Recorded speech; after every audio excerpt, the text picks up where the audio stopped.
Doctor ortho Ayurvedic oil and capsule. अब दर्द भी घुटने टेकेगा। मनरेगा का नया अवतार जी राम जी आज से देश भर में लागू। ग्रामीण मजदूरों को 100 की जगह 125 दिन मिलेगा रोजगार। पाक अधिकृत कश्मीर में जनता का विरोध प्रदर्शन। लोग बोले हम पाकिस्तान का हिस्सा नहीं। JSSC के 600 से ज्यादा नेता कार्यकर्ता हिरासत में। इंटरनेट बंद, 22 मौतों का दावा। उत्तराखंड मदरसा बोर्ड आज से खत्म। राज्य के मदरसों में आज राज्य शिक्षा बोर्ड का पाठ्यक्रम होगा लागू। मदरसों से पढ़ने वाले बच्चों की शिक्षा की मुख्य धारा से जुड़े सकेंगे। शैक्षिक प्रमाण पत्र मान्य होंगे। पेट्रोल डीजल से कमर्शियल LPG सिलेंडर सस्ता। अंतर्राष्ट्रीय बाजार में कच्चे तेल की कीमतों में आई गिरावट के बाद कटौती का ऐलान।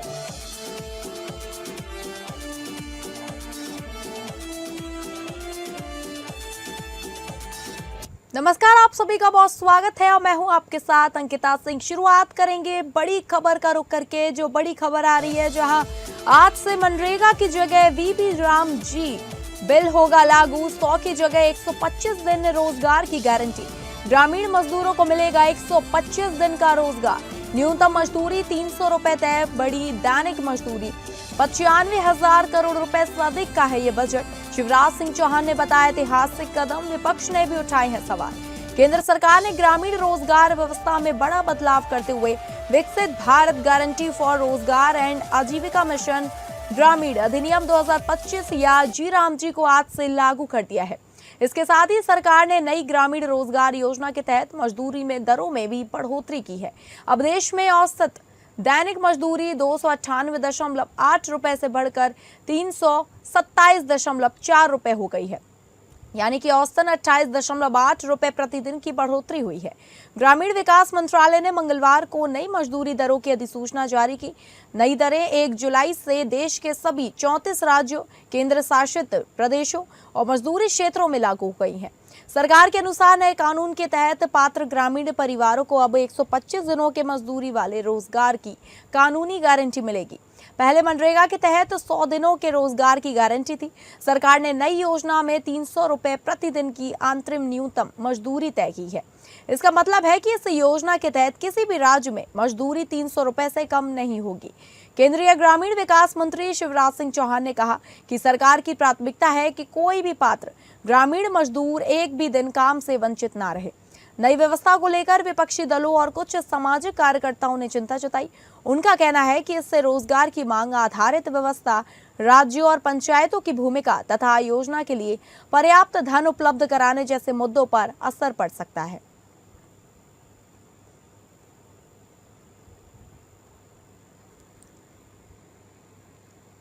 और अगली बड़ी खबर का रुख करेंगे, जहां पाकिस्तान में प्रदर्शन। लोग बोले हम पाकिस्तान का हिस्सा नहीं।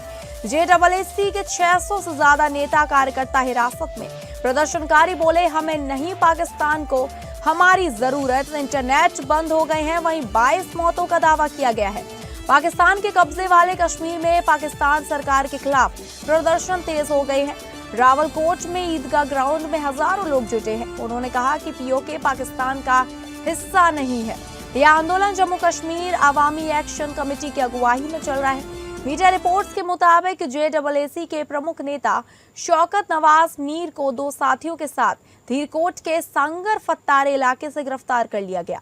POK में JSSC के 600 से ज्यादा नेता और कार्यकर्ता को भी हिरासत में लिया गया है। प्रदर्शन के दौरान JSSC नेता सरदार अमन खान ने कहा हमें आपके राशन की जरूरत नहीं है, आपको हमारी जरूरत है। अगर जरूरी सामान की सप्लाई बंद रही तो लोग जिंदा रहने के लिए दूसरा रास्ता चुनने को मजबूर होंगे। उनका आरोप है कि पाकिस्तान सरकार आंदोलन को दबाने के लिए जानबूझकर जरूरी सामान की सप्लाई रोक रही है। वहीं रिपोर्ट्स के मुताबिक जून की शुरुआत से POK के कई इलाकों में इंटरनेट सेवाएं सीमित है। प्रदर्शनकारियों का आरोप है कि आंदोलन की तस्वीरें और वीडियो बाहर जाने से रोकने के लिए ऐसा किया गया है। पिछले 2 हफ्ते में प्रदर्शनकारियों और सुरक्षा बलों के बीच झड़पों में कम से कम 22 लोगों की मौत हुई है।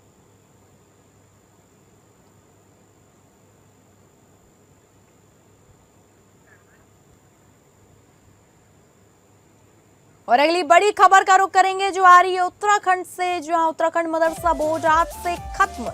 राज्य के मदरसों में राज्य शिक्षा बोर्ड का पाठ्यक्रम होगा लागू। मदरसों में पढ़ने वाले बच्चे शिक्षा की मुख्य धारा से जुड़ सकेंगे। मदरसा छात्रों की शैक्षणिक प्रमाण पत्र मान्य होंगे। आपको बता दें, उत्तराखंड मदरसा बोर्ड आज से खत्म हो जाएगा। इसके बाद राज्य के मदरसों में राज्य शिक्षा बोर्ड का पाठ्यक्रम लागू होगा। इससे मदरसों में पढ़ने वाले हजारों बच्चे शिक्षा की मुख्य धारा से जुड़ सकेंगे और उनके शैक्षणिक प्रमाण पत्र मान्य होंगे। राज्य में वर्ष 2011 में मदरसा बोर्ड के गठन को मंजूरी मिली थी। हालांकि 15 साल बाद भी इसे राज्य शिक्षा बोर्ड के समकक्ष मान्यता नहीं मिल पाई है। इसी कारण मदरसों में बच्चों की संख्या तेजी से कम होती हुई नजर आई है। मुख्यमंत्री पुष्कर सिंह धामी ने इस साल फरवरी में मदरसा बोर्ड खत्म करने की घोषणा की थी।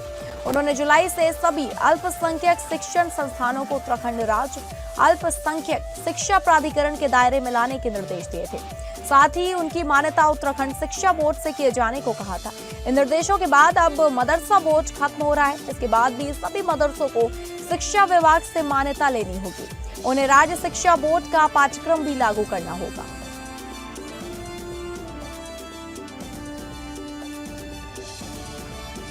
और इस खबर की अधिक जानकारी के साथ हमारे संवाददाता विष्णु तिवारी हमारे साथ जुड़ चुके हैं। विष्णु, मदरसा बोर्ड आज से खत्म हो गया है, वहीं राज्य के मदरसों में राज्य शिक्षा बोर्ड का पाठ्यक्रम भी लागू कर दिया गया है आज से। जी, आज से कल से आज 1 जुलाई से यहाँ पर एक UDISE unified district information system for education ये पोर्टल लॉन्च हुआ है। इस पर 456 यहाँ मदरसे थे, उनको सबको दिया गया है कि आप लोग इसमें पोर्टल पर अपना रजिस्टर्ड नंबर, आईडी नंबर लेंगे और 9वीं से 12वीं कक्षा तक 56 मदरसों को उत्तराखंड विद्यालय शिक्षा परिषद रामनगर संबद्ध कर दिया गया है। जी, इसमें जो जितनी भी ठीक है विष्णु, आपका धन्यवाद जानकारी साझा करने के लिए।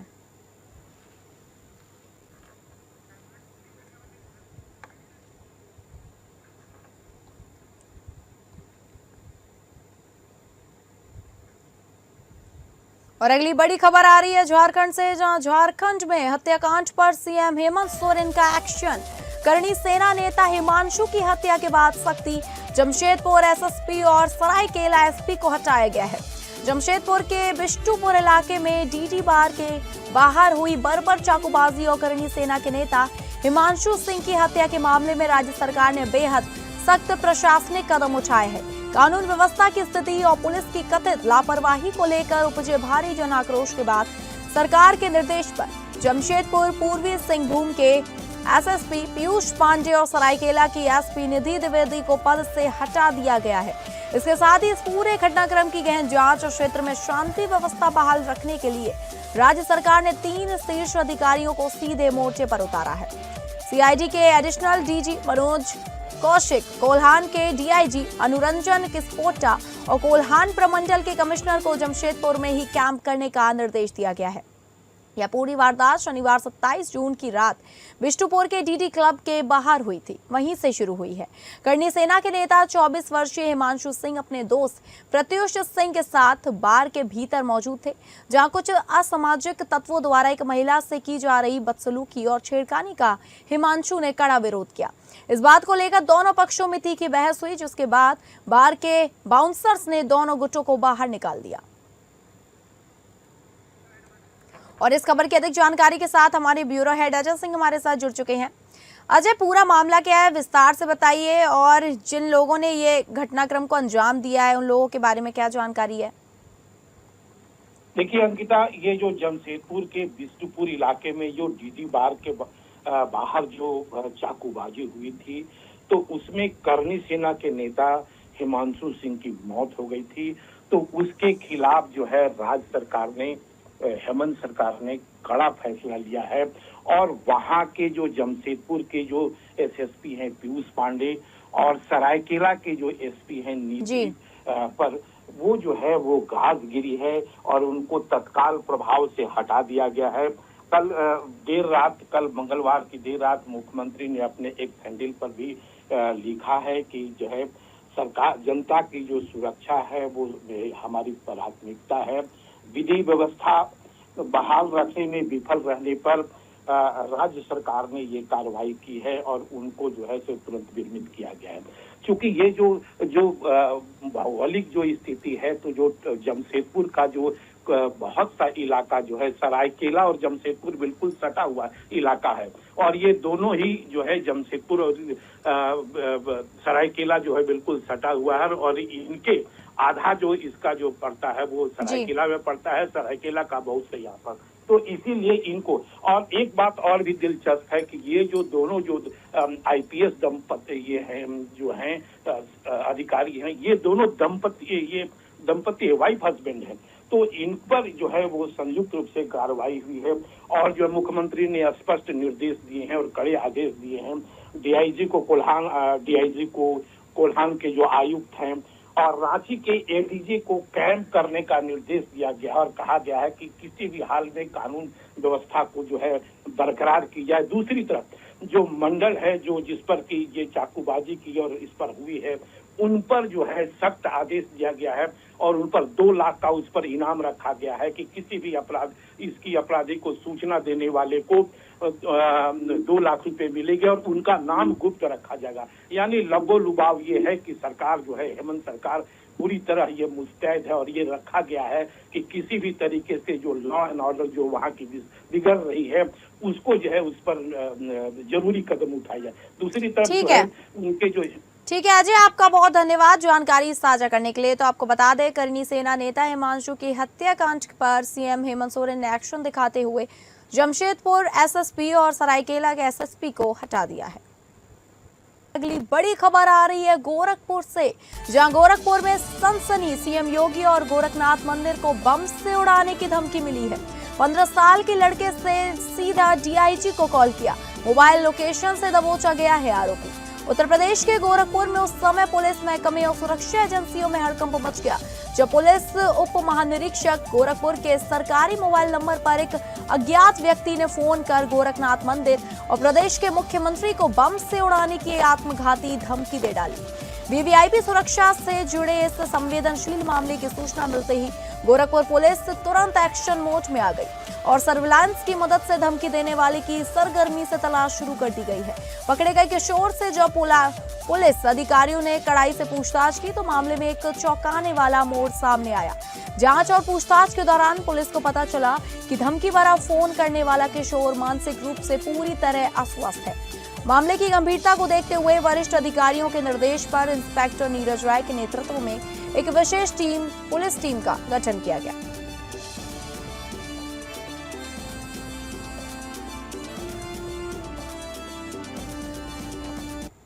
और अगली खबर का रुख करेंगे, जहां आज से जुलाई महीने की शुरुआत हो गई है। जुलाई की शुरुआत के साथ कई ऐसे बड़े बदलाव हुए हैं जिसका सीधा असर आम लोगों के जेब पर पड़ेगा। 1 जुलाई 2026 से एलपीजी, आईटीआर, क्रेडिट कार्ड, आधार, पासपोर्ट और कई अन्य सेवाओं से जुड़े नए नियम लागू हो गए हैं। इसका सीधा असर हमारी रोजमर्रा की जिंदगी, खर्च और जरूरी सेवाओं पर पड़ने वाला है। हालांकि कुछ नियमों में आम लोगों को राहत भी मिलने वाली है।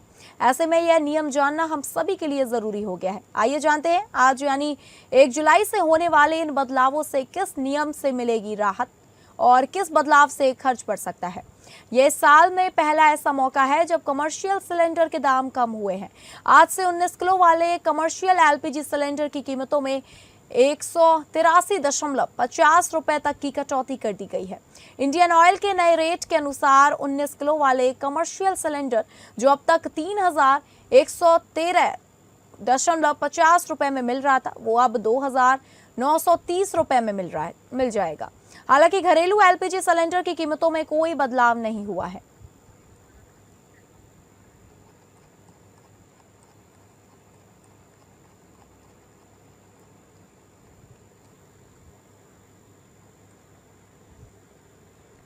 और अगली खबर का रुख करेंगे जो आ रही है उत्तर प्रदेश के उन्नाव से, जहां उत्तर प्रदेश के उन्नाव जिले में बड़ा हादसा हो गया है। हादसे में 5 लोगों की मौत हो गई है। हादसा बस और कार की टक्कर होने से हुआ। कार सवार 5 लोगों की मौत भी हो गई है जबकि 20 यात्री घायल हुए हैं। घायलों को अस्पताल में भर्ती कराया गया है। तेज रफ्तार बस अनियंत्रित होकर कार से टकरा गई। वहीं टक्कर के बाद बस डिवाइडर की ग्रिल तोड़ते हुए खंती में पलट गई, जिससे 5 लोगों की जानें चली गई। यह दुर्घटना बांगरो मऊ कोतवाली इलाके के माइलस्टोन के पास हुई। संतकबीर नगर के रजिस्ट्रेशन नंबर वाली कार में कुल 8 लोग सवार थे। इनमें से 5 लोगों की मौके पर ही मौत हो गई। वहीं कार में सवार 3 अन्य लोग गंभीर रूप से घायल हुए हैं।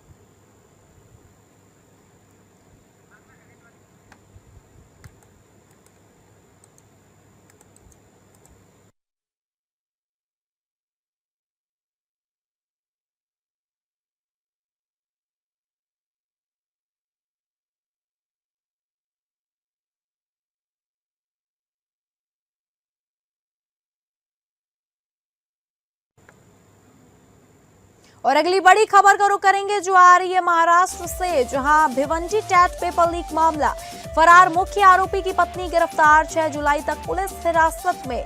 भिवंडी में चर्चित टैट पेपर लीक मामले में फरार मुख्य आरोपी की पत्नी को ठाणे पुलिस ने बिहार के पटना से गिरफ्तार कर लिया है। पुलिस ने आरोपी को आज भिवंडी कोर्ट में पेश किया, जहां अदालत ने उसे 6 जुलाई तक पुलिस हिरासत में भेजने का आदेश दिया है। जानकारी के अनुसार ठाणे पुलिस की एक टीम बिहार के समस्तीपुर जिले के कुम्हार गांव पहुंची, जहां मुख्य आरोपी के छिपे होने की सूचना थी। हालांकि पुलिस के पहुंचने से पहले ही विजेंद्र वहां से फरार हो गया। पुलिस ने कॉल डिटेल रिकॉर्ड और अन्य तकनीकी साक्ष्यों के आधार पर उसकी पत्नी को हिरासत में ले लिया है। कोर्ट में आज ये आर्गुमेंट हुआ है, पहले दिन 27 तारीख को उनको लाए थे, उनको 6 तारीख तक पीसी थी। और ये जो पाहिजे असली आरोपी की पत्नी है विजेंद्र गुप्ता इसमें वांटेड दिखाए गए हैं। उसके उपलक्ष्य में इसको अरेस्ट करके इससे कुछ आर्थिक व्यवहार हुआ है क्या, वो बारे में कोर्ट में पेशी की और वो दलीलों के ऊपर कोर्ट ने आज उसको सेम डे मतलब 26 जुलाई तक का पीसी दी है। नहीं, ऐसा कुछ है ही नहीं है। खाली उनकी पत्नी होने के कारण, उनसे कुछ कॉल कॉन्टेक्ट होने के कारण वो ऐसा बोला गया है। बाकी ऐसा कुछ उनका सीडीआर, उनका कुछ वो बैंक का स्टेटमेंट ऐसा कुछ बताता नहीं कि ये विषय के अनुषंग से उनका कुछ वो लेन देन का विषय वगैरह हुआ है। अभी पुलिस को कुछ तो भी प्रोग्रेस दिखाना है। बाबा 6 जुलाई तक का पीसी मिली है, तो वो विषय से पुलिस ने उसमें कुछ तो भी कारण डालने का रहता है, वो कारण डाल के लाया कि बाबा ऐसा आर्थिक व्यवहार। और इस खबर की अधिक जानकारी के साथ हमारे संवाददाता सर्वजीत सोनी हमारे साथ जुड़ चुके हैं। सर्वजीत, टैट पेपर का मुख्य आरोपी जिसने पेपर लीक करवाया था विजेंद्र, वो हालांकि फरार है, मगर उसकी पत्नी को गिरफ्तार कर लिया गया है। तो उसकी पत्नी से जब पूछताछ की गई तो कोई जानकारी सामने आई है?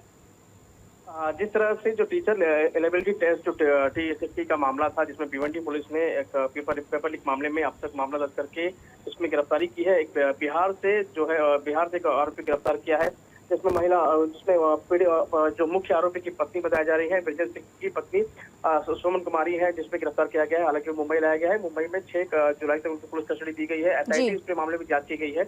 अभी भी पूछताछ की जा रही है। वित्तीय लेन देन की बात की जा रही है। जो पैसे का लेन देन हुआ था बैंक अकाउंट से लेकर सीडीआर खंगाले जा रहे हैं। तो कई ऐसे एविडेंसेस है। अब तक 4 आरोपी गिरफ्तार हैं इसमें, और अभी भी जो मुख्य आरोपी है अभी भी फरार बताए जा रहे हैं। पुलिस इस मामले में जांच कर रही है। कम से कम 6 टीमें जो है, ऐसा जो है भिवंडी पुलिस की जो है थाने पुलिस की जो क्राइम ब्रांच की टीम है, वो इस पूरे मामले में जांच कर रही है। देखना है कि जांच में जो आरोपी गिरफ्तार हुए हैं उनसे क्या लिंक मिलते हैं और किससे कनेक्शन सामने आते हैं। हालांकि जो पैसे के जो लेन देन की बात है वो कही जा रही है। इस पूरे मामले की भी जांच की जा रही है। ठीक है सर्वजीत, आपका धन्यवाद जानकारी साझा करने के लिए। तो आपको बता दें कि फरार मुख्य आरोपी की पत्नी को गिरफ्तार कर लिया गया है और उसकी 6 जुलाई तक पुलिस हिरासत में ली गई है। और अगली खबर का रुख करेंगे बड़ी, जहां अमरनाथ यात्रा के लिए टोकन बांटने की प्रक्रिया मंगलवार को जम्मू में शुरू कर दी गई है। यहां पर कड़ी सुरक्षा में यह प्रक्रिया जारी है। प्रशासन ने तीर्थ यात्रियों की सुविधा के लिए इस जगह पर 10 टोकन वितरण काउंटर बनाए हैं। कुल 1600 टोकन जारी किए गए हैं, जिनमें से 800 पहलगाम रूट के लिए और 800 बालटाल रूट के लिए है। अधिकारियों ने बताया कि मंगलवार को टोकन पाने वाले तीर्थ यात्री पवित्र यात्रा पर जाने से पहले बुधवार से अपना रजिस्ट्रेशन पूरा कर सकेंगे।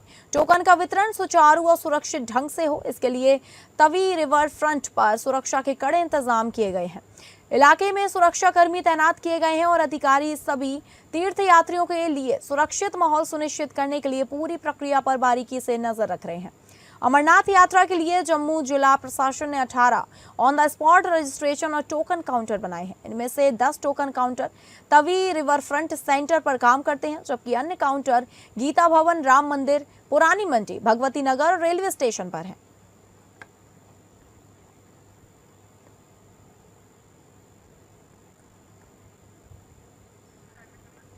तो ये आपको बता दें कि अमरनाथ यात्रा के लिए टोकन बांटने की प्रक्रिया मंगलवार को जम्मू में शुरू कर दी गई है और यहां पर कड़ी सुरक्षा में यह प्रक्रिया जारी है। वहीं प्रशासन ने तीर्थयात्रियों की सुविधा के लिए इस जगह पर 10 टोकन वितरण काउंटर बनाए हैं, यानी कि कुल 1600 टोकन जारी किए गए हैं, जिनमें से 800 पहलगाम रूट के लिए और 800 बालटाल रूट के लिए हैं। और इस खबर की अधिक जानकारी के साथ हमारे संवाददाता शेख दाऊद हमारे साथ जुड़ चुके हैं।